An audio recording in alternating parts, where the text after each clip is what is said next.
ఖానాపూర్ లో కాషాయమయం భారీగా bike rally. Road షోలో పాల్గొన్న గోస్మహల్ రాజాసింగ్, ఎంపీ అభ్యర్థి నగేష్. నిర్మల్ జిల్లాలో ఖానాపూర్ లో మహిళల డప్పు చప్పుళ్లతో భారీగా ర్యాలీ. అభివాదం చెబుతున్న రాజాసింగ్, నాగేష్. కార్నర్ మీటింగ్, జనం జోష్. రాజాసింగ్ మాట్లాడితే జోష్ తో కేరింతలు వేసిన జనం. మోడీ ప్రభుత్వం రావాలంటే ఇక్కడ నగేష్ ని గెలిపించాలి. భారతదేశాన్ని హిందూ దేశంగా ప్రకటించాలంటే 405 సీట్లు రావాలి. తెలంగాణలో బీజేపీ 12 ఎంపీ సీట్లు గెలుస్తాం. కేసీఆర్ పెద్ద అబద్ధాల కోరు ముఖ్యమంత్రి. అతన్ని మించిన రేవంత్ రెడ్డి. కాంగ్రెస్ 6 గ్యారంటీలు కాదు, 6 గాడిద గుడ్డు గ్యారంటీలు. బీఆర్ఎస్ కాంగ్రెస్ 2 పార్టీలు ఒకటే. కాంగ్రెస్ ముఖ్యమంత్రి అయిన తర్వాత రైతులకు రుణమాఫీ చేసిందా? అది అబద్ధం కాదా? బీజేపీ ప్రభుత్వం వస్తే రిజర్వేషన్ల గురించి అబద్ధాలు మాట్లాడిన కాంగ్రెస్ లో అప్పటి ప్రధాని మన్మోహన్ సింగ్ రిమోట్ గా పనిచేశాడు. భారతదేశంలో ఉండి పాకిస్తాన్ పాట పాడితే మోడీ ప్రభుత్వం వస్తే వాళ్లను వదిలిపెట్టమని రోడ్ షోలో గోషామహల్ ఎమ్మెల్యే రాజాసింగ్ అన్నారు. నేను వాడుకు గాడు చెప్పాలి, కొద్దిగా అర్థం చేసుకోవాలి. ఇవాళ ఈ లోకల్ ఎలక్షన్ కాదు తమ్ముళ్ళారా, లోకల్ ఎలక్షన్ అయిపోయింది. ఒక బట్టేబాజ్ పోయింది, ఇంకో బట్టేబాజ్ ముఖ్యమంత్రి. ఇప్పుడు అవుతున్న ఎన్నికలు దేశానికి ప్రధానమంత్రి ఎవరు కావాలి, దానికి ఎన్నికలు జరుగుతుంది. దేశానికి ప్రధానమంత్రి ఎవరు కావాలంటే మోదీ గారు ప్రధానమంత్రి కావాలంటే ఎందుకంటే మోదీ గారు అన్నారు 400 నాకు పార్లమెంట్ కలిసి భారతదేశానికి హిందూ రాష్ట్రం చేస్తాను. ఎన్ని సీట్లు కావాలి మనకు? 400లో మన అన్న ఒక్కడు కావాలి మనకు, మన నాగేష్ భాయ్ కావాలి మనకు. మీ ఉన్న ప్రాబ్లమ్స్ కి కానీ మీ గొంతు పార్లమెంట్ లో అన్న గొంతుగా మారాలంటే అన్నకి ఎట్టి పరిస్థితుల్లో ఎక్కువ మెజారిటీతోని కల్పించి పార్లమెంట్ కి పంపించాలని నేను మీ అందరికి రిక్వెస్ట్ చేస్తున్నా తమ్ముళ్ళ.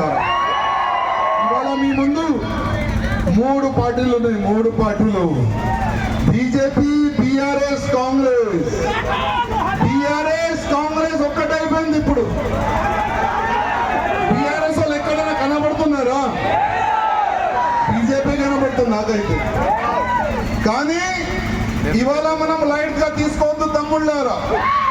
వాళ్ళు మన జిల్లాలకి, మన తాండాలకి, మన ఊరికి, ప్రతి ఒక్క గల్లీకి డబ్బులు పంచనీకి వస్తారు, సారా బాటలకి వస్తారు, మా అక్క చెల్లెలందరికీ మోసం మాటలు చెప్పడానికి వస్తారు.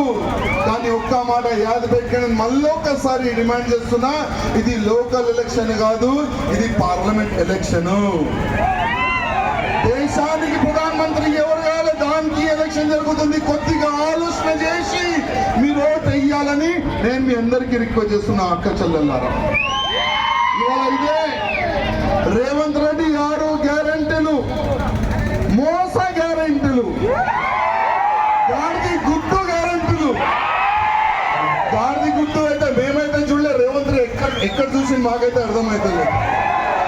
కానీ 6 గ్యారెంటీల గురించి మనం మాట్లాడదాం.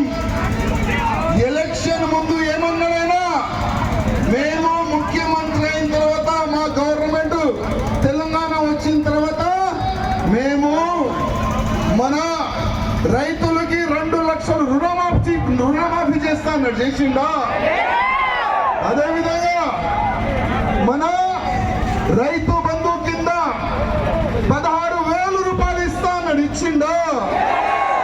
అదేవిధంగా మహాలక్ష్మి స్కీమ్ కింద మా అక్క చెల్లెలు ఇవాళ చాలా ఎక్కువ సంఖ్యలో ఉన్నారు, 2,500 రూపాయలు మీ అకౌంట్ లో వేస్తా అన్నాడు. వేసిండా అక్క చెల్లెలు గారు? చెప్పండి, వేసిండా? అదేవిధంగా గ్యాస్ ఫ్రీ ఇస్తా అన్నాడు. ఎంత మందికి వచ్చింది నాకైతే అర్థమైతలేదు. అదేవిధంగా దళిత బంధు ఇంకా పెంచుతా అన్నాడు. అరే పాత ఫైల్ అయినా క్లీన్ చెయ్యయ్యా, దాని తర్వాత కొత్త ఫైల్ గురించి నేను మాట్లాడు. 200 యూనిట్ ఫ్రీ ఇస్తా అన్నాడు. ఒక ఫ్యాన్, ఒక టీవీకి 300 యూనిట్ అవుతుంది. అంటే దాంట్లో కూడా ఆయన ప్రజలకి మోసం చేసిండు. అదేవిధంగా ఇందిరమ్మ పథకం కింద ఇల్లు కట్టిస్తాడు ఆయన. అరే ఆ బట్టెబాజు కొన్ని ఇల్లు కట్టి ఇడిచేసిండు, అదేనా పనిచేసేయ్యా. దాని తర్వాత నువ్వు కొత్త ఇల్లు గురించి నువ్వు మాట్లాడాలి. అసలు పెద్ద అబద్ధం ఎవరు మాట్లాడారంటే నంబర్ 1 కేసీఆర్ పేరు వచ్చేది, నంబర్ 1 కేసీఆర్ పేరు వచ్చేది. అప్పుడు మేము చెప్పేది ఏ ముఖ్యమంత్రి ఎక్కువ అబద్ధం మాట్లాడతారు వాళ్ళకి ఒక పోటీ పెడదామంటే ఈ ముఖ్యమంత్రి నంబర్ 1 వస్తారని అప్పుడు చెప్పేది మేము. కానీ ఈ రేవంత్ రెడ్డి దానికన్నా పెద్ద ఎదువాడెళ్ళండి. ఎప్పుడు ఏం మాట్లాడతారు ఈయనకే తెలియదు, కానీ మాట్లాడుతుండు. కానీ రేవంత్ రెడ్డికి తెలియదు తెలంగాణలో దాదాపు 12 పార్లమెంట్ సీట్లు భారతీయ జనతా పార్టీ గెలుస్తుంది. తెలంగాణ ప్రజలు అనుకుంటున్నారు, తెలంగాణ ప్రజలు చెప్తున్నారు జో రామ్ కో లాయా హై హమ్ ఉస్కో లాయేంగే. మీరు కూడా ఏమనుకుంటున్నారు? జో రామ్ కో లాయా హై जो कृष्ण को लाएगा, जो काशी में लगा हुआ कलंक मिटाएगा. ये आज की जनता की सोच है. ఇవాళ తెలంగాణ ప్రజలు అనుకుంటున్నారు. ప్రజల్లారా, మా యువకుల్లారా, మన దగ్గర సమయం చాలా తక్కువ. జస్ట్ 3 డేస్ ప్రచారంకి ఉన్నది, జస్ట్ 3 డేస్.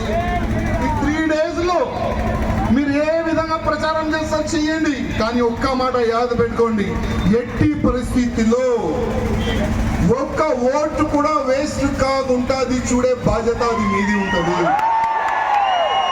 ప్రతి ఒక్క బూత్ లో భారతీయ జనతా పార్టీ ఫేవరబుల్ గా ఓట్లు పడాలి, అది చూసే బాధ్యత మీది ఉంది. తమ్ముళ్ళారా, అన్నగారు, మీరు గెలిచిన తర్వాత ఒక మంచి దావత్ పెట్టాలి.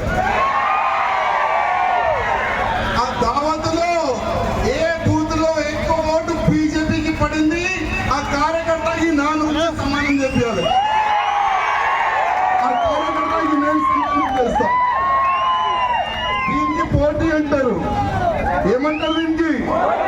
ఆ పోటీలో ఎవరు గెలుస్తారు చూద్దాం. ఇప్పుడు ఎవరు గెలుస్తారు? మీ బూతును మీరు గెలవాలి తమ్ముళ్ళారా. మీ బూతు మీరు గెలిస్తే మా మనసు మీ మనసు నేను గెలుస్తాను. అదేవిధంగా ఇవాళ మన ముఖ్యమంత్రి అంటాడు హమ్ నహీ డర్నే వాలే. మేము భయపడం. ఎందుకు భయపడతాం? జై శ్రీరామ్